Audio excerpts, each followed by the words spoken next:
Hi everyone, welcome to our channel 40 days of Sindh के episode 19 में आज आपका स्वागत है। क्या आपने कभी सुना है कि एक हार शेर जो खोलता हुआ दूध पी ले? यह कोई कहानी नहीं है, ये एक हमारे सिंध के महान संत साईं फसर शाह के जीवन के बारे में एक सच्ची घटना। एक नवाब ने उन्हें चुनौती दी कि वे एक खूंखार आदमखोर शेर को खोलता हुआ दूध पिलाएंगे। बहुत ईर्ष्या करता था साईं से, तो उसने इस तरह की चुनौती दी।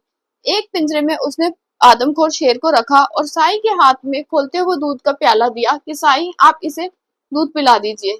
साईं बड़े शांत हुए, उन्होंने बहुत प्यार से शेर की तरफ बढ़े और क्या होता है, शेर बिल्कुल शांत हो गया और साईं के बिल्कुल कदमों के पास आके बैठ गया। साईं ने बड़े प्यार से उसे दूध पिलाया और शेर ने दूध पी भी लिया। ये सब देखकर नवाब एकदम आश्चर्यचकित हो गया और वो एकदम साईं के पैरों और रोने लगा। हमारे सिंध के महान संत साईं वसर। आपने ये कभी घटना सुनी थी तो आप मुझे कमेंट में बता सकते हैं। चलिए मिलते हैं आपसे नेक्स्ट एपिसोड में, तब तक के लिए बाय।